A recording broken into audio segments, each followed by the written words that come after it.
কংক্রিটের এই শহরে যেন হঠাৎই থেমে গেছে অসংখ্য রান্নাঘরের চুলা। পাইপলাইনে গ্যাসের সংকটে নিত্যদিনের রান্নায় হয়ে উঠেছে দুর্ভোগ। বাধ্য হয়ে রাজধানীর অনেক পরিবার এখন ফুটপাত, বারান্দা কিংবা ছাদে কাঠের চুলা জ্বালিয়ে রান্না করছেন। যে দৃশ্য একসময় ঢাকার জন্য ছিল অকল্পনীয়, সেটি এখন রাজধানীর প্রতিদিনের বাস্তবতা। আজকে 3 দিন ধরে গ্যাস নাই। আগে অল্প অল্প গ্যাস আইছে, রাত্রেবেলা গ্যাস আইছে। আমরা জানছি ফুলহানে কাজ জানে না, ফুলহানে সিলে কান্নাকাটি করে বাতের জন্য।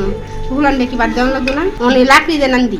আগে আছে 25 টাকা কেজি লাকড়ি, 30 টাকা কেজি লাকড়ি। মোহাম্মদপুর, মিরপুর, যাত্রাবাড়ি ও আদাবর সহ রাজধানীর বিভিন্ন এলাকায় সময় মতো চুলায় হাঁড়ি বসছে না। প্রতিদিন সকালের নাস্তা তৈরি করাও এখন বড় চ্যালেঞ্জ। অনেক শিশু না খেয়েই স্কুলে যাচ্ছে, আর কর্মজীবী মানুষ বাধ্য হয়ে বের হচ্ছেন খালি পেটে। বিকল্প না পেয়ে কেউ বারান্দায়, কেউ ছাদে বানিয়েছেন অস্থায়ী কাঠের কিংবা মাটির চুলা। অনেকেই আবার সকালে একেবারে সারাদিনে রান্না শেষ করে রাখছেন, যাতে দিনের বাকি সময়ে আর গ্যাসের জন্য অপেক্ষা করতে না হয়। আসে যাই গ্যাস, কিন্তু রান্না আগে না। নারকেল রান্না করতেছি, নারকেল দাম হতো 50 টাকা কেজি। গ্যাস বিল দেওয়া লাগে, ঘর ভাড়া সাথে গ্যাসের বিল দেওয়া লাগে। এটা খাবো না নারকেল কেন মনে ই করবো বলেন? কালকে 7:30টার দিকে আসে, 8:30টায় গেছে তোমার সারাদিন, সারা রাত্রে এখন বলতে আসে না। এই যে এখন এই যে চুলায় রান্না করতেছে, গ্যাস না দেখলে রান্না বান্না কষ্ট হইতেছে। বাচ্চাদের খাবার দিতে সময় মতো দিতে পারতাছি না, স্বামী কাজে যায় তাকে ভাত দিতে পারতাছি না। মানে অনেক সমস্যায় আমরা আছি। সরকারকে বলতে চাই, সরকার যত দ্রুত পারে কাহিনীর সমাধান করার জন্য।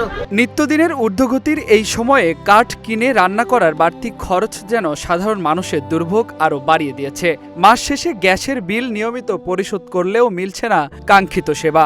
অতিরিক্ত খরচে প্রতিদিন কাঠ কিনে রান্না করা নিম্ন ও মধ্যবিত্ত পরিবারের জন্য ক্রমেই কঠিন হয়ে উঠেছে। গ্যাসের সমস্যা প্রায় 1 সপ্তাহ ধরে একদম গ্যাস নাই, খুব সমস্যা হইতাছে রান্না বাড়ার। মানুষের খাবার কিনে আনতেছে, যাদের ঘরে খাদ্য নাই তারা টাকা হাওলাত করে গিয়ে খাদ্য কিনে আনতেছে। লাকড়িরও কোনো ব্যবস্থা নাই তাদের। কেজি প্রতি 30 টাকা করে লাকড়ি, এই 5 কেজি লাকড়ি কিনে লয়ে যেতেছে বাসায়। ঘর ভাড়া দিমু না, আবার লাকড়ি কিনবো, এরপর আবার চুলায় আবার এটি জ্বালাম। এটি তো আমাকে তো হয়রানি করতে হচ্ছে। রাজধানীর এই গ্যাস সংকট কবে কাটবে সে বিষয়ে স্পষ্ট কোনো আশ্বাস নেই। স্থায়ী সমাধান না হওয়া পর্যন্ত ধোয়ার কষ্ট, বাড়তি খরচ আর অনিশ্চয়তা দিয়েই দিন পার করতে হবে নগরবাসীকে।